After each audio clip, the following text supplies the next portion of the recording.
Auto stand இங்க பக்கத்துல தானே சார் இருக்கு. உங்களுக்கு எதுக்கு சிரமம்? நானே போய்க்கிறேன். இதுல சிரமத்துக்கு என்ன இருக்கு? இன்னைக்கு மார்னிங் வாக்கிங் போல, அதை எப்படி காம்பன்சேட் பண்ணிக்கிறேனே.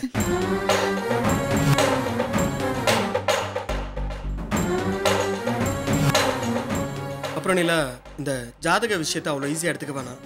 முடிஞ்சா இன்னைக்கே உங்கள் அப்பா கிட்ட போய் நீங்கள் என்ன டைமில் பிறந்தீங்க, என்ன டேட்டில் பிறந்தீங்கன்ற டீட்டெயில்ஸை கேட்டுக்குங்க. எவ்வளோ சீக்கிரம் முடியுமோ அவ்வளோ சீக்கிரம் நம்ம பரிகாரம் பண்ணிடுவோம். இதுக்கு மேலேயும் உங்கள் ஃபேமிலி கஷ்டப்படுறத என்னால் பார்க்க முடியல. அதுக்கு தான் இவ்வளோ தூரம் சொல்கிறேன். எங்க குடும்பத்து மேல இவ்ளோ அக்கறையா இருக்கீங்க, ரொம்ப சந்தோஷமா இருக்கு சார். ஆனால் எனக்கு சந்தோஷமா இல்லை. ஏன் சார்? பின்ன இப்படி வார்த்தைக்கு வார்த்தை நீங்கள் சாரன் கூப்பிடுறது எனக்கு பிடிக்கல. சத்யானே கூப்பிடலாம்ல. அது எப்படி சார்? என்ன இருந்தாலும் நீங்க என்னை விட வயசுல பெரியவங்க. ஹலோ, அப்படி என்ன எனக்கு வயசாயிடுச்சு? நீங்கள் என்ன சத்யானே கூப்பிடலாம், ஒன்றும் தப்பு இல்லை. ஓகே சார், ட்ரை பண்றேன். ஓ சாரி. இது பரவாயில்ல.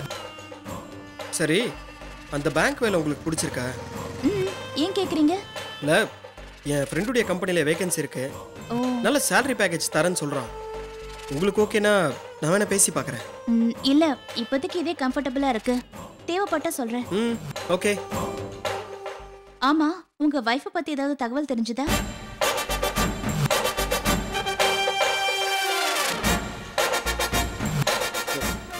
இப்போ வரைக்கும் இல்லை. அவங்க திரும்ப வருவாங்கன்ற நம்பிக்கையும் எனக்கு இல்லை. அம்மா என்னடனா வேற ஒரு பொண்ணை பார்த்து கல்யாணம் பண்ணிக்கிடான்னு சொல்றாங்க. எனக்கு தான் என்ன பண்றதுனே புரியல.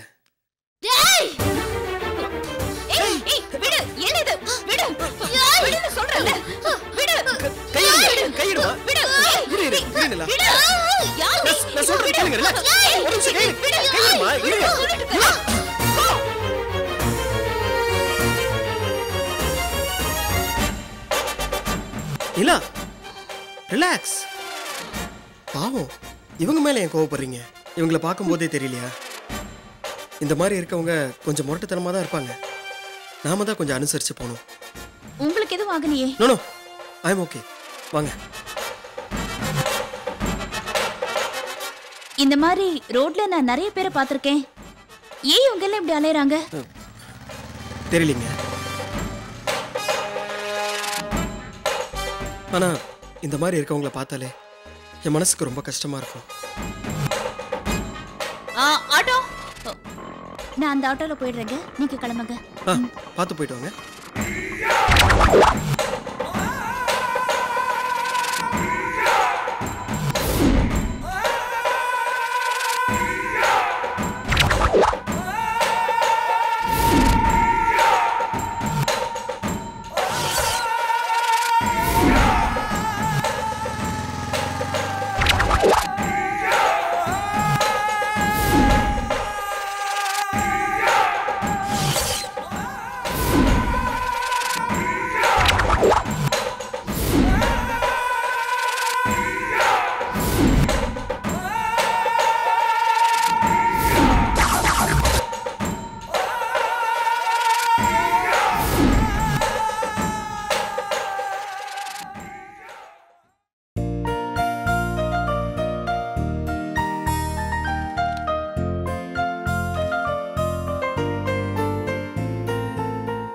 கர்ணா, இன்னொரு காஃபி சாப்பிடுறியா? ஐயோ வேணாம் ஆண்டி, காஃபியை ஸ்நாக்ஸ் சாப்பிட்டு வயிறு ஃபுல்லா இருக்கு. ஒரு சொட்டு தண்ணி கூட குடிக்க முடியாது. அவன் ரெடி ஆகி வரதுக்கு இன்னும் லேட் ஆகும். அதுக்குள்ள எல்லாமே ஜீரணமாயிடும் போல இருக்கே.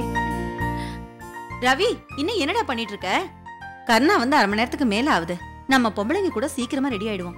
இவன் ரெடி ஆகிறதுக்கு எவ்வளவு நேரம் ஆகுது பாரு. மா, ஃபங்க்ஷன்ல நாங்க 2 பேர் தான் சீஃப் கெஸ்ட். கொஞ்சம் டீக்கா ட்ரெஸ் பண்ணிக்க வேண்டாமா? அதெல்லாம் சரிதான்டா. இந்த அவார்டு உங்க வெளி அழகுக்காக இல்ல, சர்வீஸ் பண்ணணும்னு நினைக்கிற உங்க மனசுக்காக தானே கொடுக்குறாங்க. அதனால தாம் தூம்னு இல்லாம சிம்பிளா இருந்தாலே போதும். ரவி, எனக்கு ஒரு விஷயம் மட்டும் புரியல. நம்மளை விட எத்தனையோ பேரு ரொம்ப வருஷமா சோஷியல் சர்வீஸ் பண்ணிட்டு இருக்காங்க. அவங்களெல்லாம் விட்டுட்டு நமக்கு எதுக்காக இந்த அவார்டு கொடுக்கறாங்க? இங்க பாருமா, எனக்கு தெரிஞ்ச காரணத்தை சொல்லவா? இப்ப இருக்கிற ஜெனரேஷனுக்கு மனுஷங்களோட மதிப்பு பத்தி தெரியவே இல்லை. அடுத்தவங்களை பத்தி கவலைப்படாம நாம மட்டும் சந்தோஷமா இருந்தா போதுங்கிற மனநிலைமையில நிறைய பேர் இருக்காங்க. ஆனா நீங்க 2 பேரும் இவ்ளோ சின்ன வயசுல சின்சியரா சர்வீஸ் பண்றீங்களே,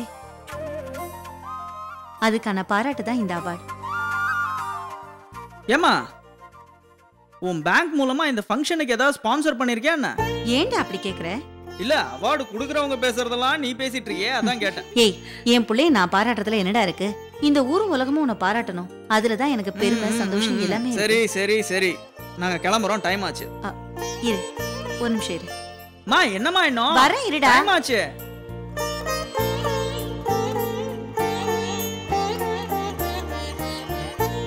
ரெண்டு பேரும் இப்படி ஒண்ணு நில்லுங்க. எதுக்கு ஆண்டி? இன்னைக்கு எல்லார் கண்ணும் உங்க மேலதான் பட போகுது. இன்னைக்கு ஊர் கண்ணு மொத்தமும் உங்க மேலதான் இருக்கும். அதனாலதான் சுத்தி போடுறேன். வாமா நிலா. நிலா வாங்க. சாரி நிலா, அத்தை விஷயம் கேள்விப்பட்டதுமே நானும் ரொம்ப டிஸ்டர்ப் ஆயிட்டேன். நான் அன்னைக்கே வந்து விசாரிக்கணும்னு நினைச்சேன், வர முடியாம போயிடுச்சு. தப்பா நினைச்சுக்காதே. போன்ல கூட விசாரிச்சிருக்கலாம். அதெல்லாம் தானா வரணும், கேட்டா வாங்க முடியும்.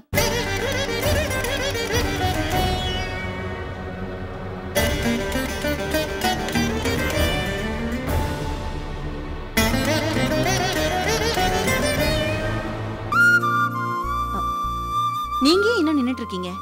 நீங்க ரெண்டு பேரும் கிளம்புங்க. நிலாவுக்கு நான் கம்பெனி கொடுக்கறேன். அது எப்படி ரவி?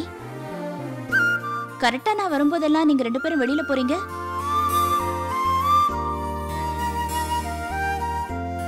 இல்ல, ரோட்டரி கிளப்ல எங்களுக்கு ஒரு அவார்டு கொடுக்குறாங்க, அதுக்காக தான் கிளம்பிட்டு இருக்கோம். வேணா நீங்களும் வாங்க. இல்ல, எனக்கு வேற வேலை இருக்கு. சரி அப்போ ஓகே, நாங்க கிளம்புறோம். அம்மா சீக்கிரம் வந்துடும். வந்துடுறேன்டா. கிளம்புறோம் நிலா. வரேன் ஆண்டி. போயிட்டு வாமா. வரேன் நிலா. நிலா, நீ உட்கார், நான் போய் காஃபி போட்டு கொண்டு வரேன். என்னம்மா ஏதோ பலமான யோசனையில இருக்க? இல்ல, ரவி ரொம்ப நாளா சர்வீஸ் பண்ணிட்டு இருக்காரு. அவருக்கு இந்த பாராட்டு கிடைக்கிறது நியாயம்தான். ஆனா கருணா இப்பதான் ஆரம்பிச்சிருக்கா. அதுக்குள்ள அவளுக்கு எதுக்கு பாராட்டுன்னு யோசிச்சேன். என்னம்மா இப்படி சொல்லிட்ட? ரவியை விட ரொம்ப இன்ட்ரெஸ்ட் எடுத்து செய்யறது இப்ப கருணாதா. கொஞ்ச நாள்லயே அவ எல்லாரும் ஆச்சரியப்படுற மாதிரி தான் நடந்துகிட்டா. அவளை கட்டிக்க போறவன் உண்மையிலேயே ரொம்ப கொடுத்து வச்சிருக்கணும். அடுத்தவங்களுக்கு உதவி பண்றதுங்கிறது சாதாரண விஷயம் இல்ல. அதுக்கு பொறுமையும் சகிப்புத்தன்மையும் வேணும். கருணா கிட்ட அது நிறையவே இருக்கு. முன்ன பின்ன தெரியாதவங்களையே இவ இந்த அளவுக்கு கவனிக்கிறப்போ புருஷனையும் புகுந்த வீட்டையும் தாங்கன்னு தாங்க மாட்டாளா என்ன? அப்படின்னா ஒவ்வொரு அம்மாவும் சோஷியல் சர்வீஸ் பண்ற பொண்ணா பார்த்துதான் பையனுக்கு கல்யாணம் பண்ணி வைக்கணும்னு சொல்றீங்களா? இல்லம்மா, என்னதான் 4 இடத்துல விசாரிச்சாலும் பொண்ணு எப்படி இருப்பாளோங்கிற பயம் உள்ளுக்குள்ள இருந்துகிட்டு தான் இருக்கும். ஆனா கருணாவோட இந்த ஒரு குணம் தெரிஞ்சா போதும், கண்ணை மூடிக்கிட்டு பையனை கொடுத்துடலாமே.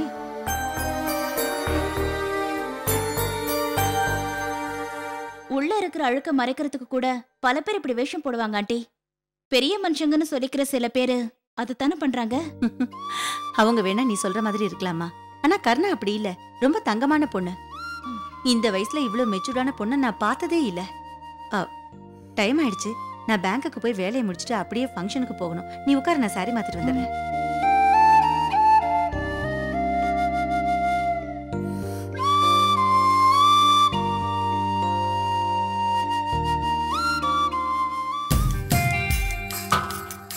என்னடா அவன் இன்னும் எந்திரிக்கவே இல்லை?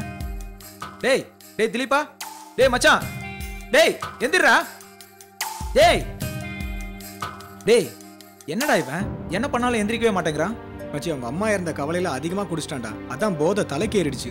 ஏண்டா நம்ம எல்லாம் ஒன்னா தானடா குடிச்சோம், நமக்கு தெரிஞ்சிருச்சு. அவனுக்கு என்னடா ஆச்சு? ஒரு பக்கெட்ல தண்ணி எடுத்து ஊத்துடா. டேய் வேணாண்டா, அவன் ரொம்ப நேரம் தூங்கி இருக்க மாட்டான். ஃபர்ஸ்ட் டைம் வேற குடிச்சிருக்கான்ல, அதனால தான்டா இப்படி ஆயிடுச்சு. டேய் இப்போ என்னடா பண்றது? நம்ம கிளம்பி ஆகணுமே.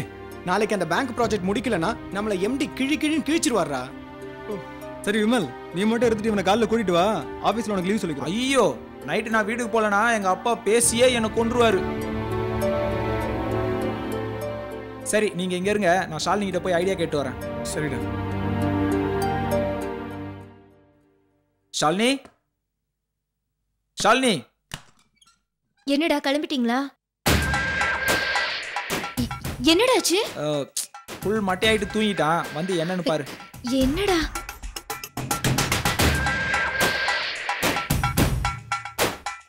திலீப், திலீப், ஏய் எழுந்துடுறா. திலீபன், ஏய் எழுந்துடுடா. இப்ப என்னடா பண்றது? ஹோட்டல்ல சொல்லிட்டு நம்ம கிளம்புவோம், அவன் காலையில எந்திரிச்சு வந்துருவான். ஏய் எல்லாரும் ஒண்ணா வந்துட்டு இவனை மட்டும் விட்டுட்டு போறது தப்பு இல்லையா? இவன் வரலன்னா உங்களுக்கு பிரச்சனை இல்ல. ஆனா உங்க அப்பா என்னதான் கேள்வி கேட்பாரு. நான் தான் வீட்டுக்கு போய் சண்டை போட்டு உன்னை கூட்டிட்டு வந்தேன் தெரியுமா? ஷாலினி டைம் ஆயிட்டே இருக்கு. இப்போ என்ன பண்ணலாம் நீயே சொல்ல.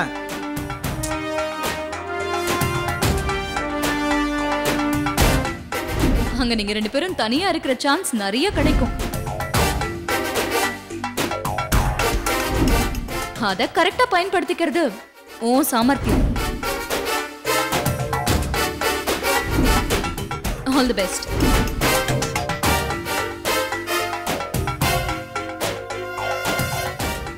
ஷாலினி எதுனா சொல்லு ஷாலினி. சரி ஒண்ணு பண்ணுங்கடா. இவனை தூக்கிட்டு வந்து என் ரூம்ல படுக்க வைங்க. நான் வேணா தரையில படுத்துக்கிறேன். காலையில தூங்கி எழுந்ததும் நான் அவனை கூட்டிட்டு வந்துடுறேன். ஷாலு ஹோட்டல்காரன் ஏதாவது சொல்ல போறான். டேய் அவங்க அப்பாவை பத்தி உனக்கு தெரியாதா? அவருக்கு தெரியாத ஆளே இல்ல. எந்த பிரச்சனை வந்தாலும் அவர் பாத்துப்பாரு. போய் அவனை தூக்கலாம் வா.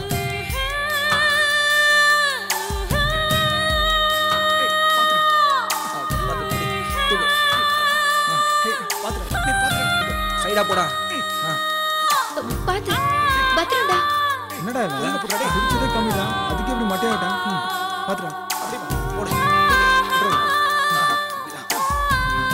ஏய் பாத்து மெதுவா.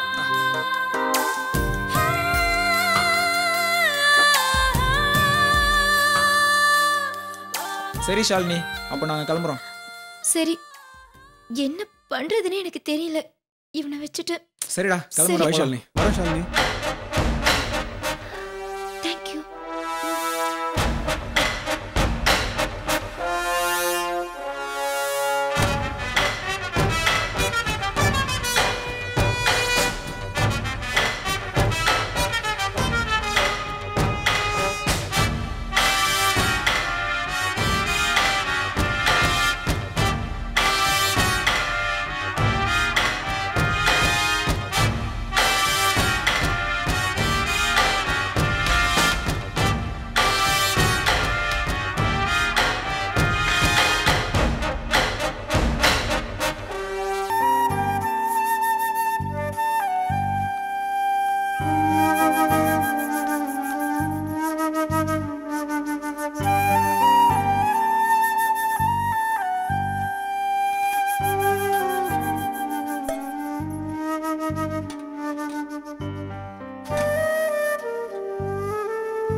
சக்தி ம். எப்பமா வந்த? இப்பதான்ப்பா. சரி இரு, பால் காய்ச்சிருக்கேன், காஃபி போட்டு. வேணாம்ப்பா, கொஞ்ச நேரம் ஆகட்டும். ஆமா, நிலாவும் திலீப்பனும் எங்கப்பா? நிலா பேங்க் வேலை விஷயமா ரவி அம்மாவை பார்க்க போயிருக்காம்மா. திலீப்பனை நான் தான் மகாபலிபுரம் வரைக்கும் அனுப்பிச்சேன். அங்கே போனாலாவது மனசு மாறட்டுமே தான். நீ டியூட்டிலேருந்து வரியாம்மா? இல்லப்பா, என்ன ஹாஸ்பிட்டல்லேருந்து 1 வாரம் சஸ்பெண்ட் பண்ணியிருக்காங்க. என்னம்மா சொல்ற?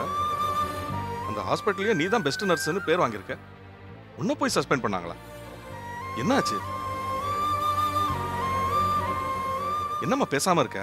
என்ன நடந்துச்சு சொல்லு. சரி, உன் சீஃப் டாக்டருக்கு ஃபோன் பண்ணி கொடு, நான் பேசுறேன். என்னை சஸ்பெண்ட் பண்ணது நியாயம்தான்ப்பா. பிரியா ஹாஸ்பிட்டலுக்கு வந்து அம்மாவை பற்றி தப்பாக பேசினேன்.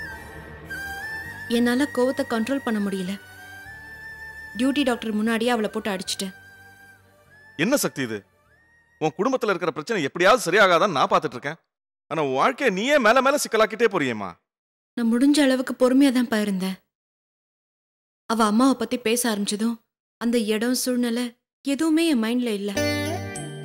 அவளை ஏதாவது செஞ்சே ஆகணுங்கிற வெறி வந்துருச்சு. அதான் என்னையே அறியாம அப்படி நடந்துக்கிட்டேன். ஏமா, படிச்சவ தானே நீ?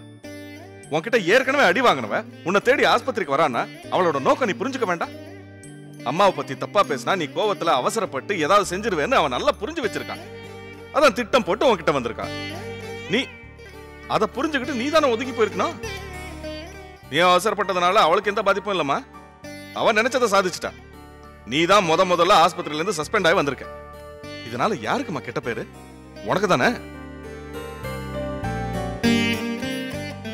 இப்பதான் எனக்கு எல்லாமே புரியுதுப்பா.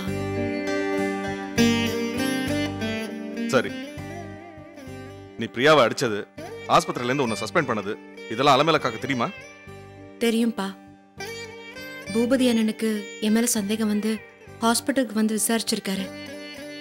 அவர் தான் எல்லா விஷயத்தையும் வீட்டுல சொல்லியிருக்காரு. ஏற்கனவே தட்சிணாமூர்த்திக்கும் எனக்கும் இருக்கிற பிரச்சனைல அவங்க வீட்டுல நிம்மதியே போச்சுன்னு அக்கா அடிக்கடி சொல்லிட்டு இருப்பாங்க. இப்போ நீ அவங்க கிட்ட சண்டை போட்டா அவங்க நினைக்கிறது உண்மை என்னாயிடாது? அப்புறம் உன்னை மருமகளா வீட்டுக்கு கூட்டிட்டு வந்ததே தப்புன்னு அவங்க நினைக்க ஆரம்பிக்க மாட்டாங்களா? இது வரைக்கும் அக்காக்கு அந்த மாதிரி எந்த எண்ணமும் வராம இருக்கிறதே பெரிய விஷயம். உன்னோட கோவத்தால நீயே அந்த எண்ணத்தை உருவாக்கிடாதம்மா. அண்ணி சாவதாம உன்னோட இயல்பை மொத்தமா மாத்திருக்கு.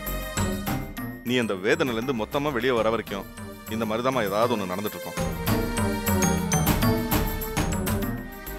நானும் முயற்சி பண்ணிட்டு தான் இருக்கேன். ஆனா என்னால முடியல. அம்மாவை மறக்க முடியல. என்னாலே கண்ட்ரோல் பண்ண முடியாம ரொம்ப கஷ்டமா இருக்குப்பா.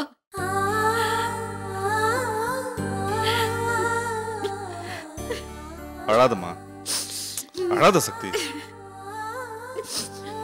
சக்தி, இந்த மாதிரி அழுதுட்டு இருந்தா எந்த வேலையும் பார்க்க முடியாதுமா. தைரியமாயிரு.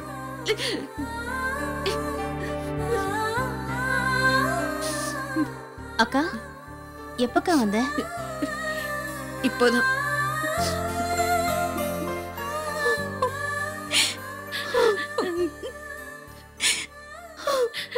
என்னம்மா இது? இப்படி மாத்தி மாத்தி அழுதுட்டு இருந்தா அப்புறம் நான் எங்க போவேன்? என்னோட பலமே நீங்க தான். நீங்களே இப்படி அழுதுட்டு இருந்தீங்கன்னா அப்புறம் நான் ஒரு மூலையில போய் முடங்கி உக்காந்துருவேன். அவ்வளவுதான். அப்பாவை அப்படி பார்க்கணும்னு ஆசைப்படுறீங்களா? எப்படியாவது மறக்கணும்னு நினைச்சா கூட முடியலப்பா.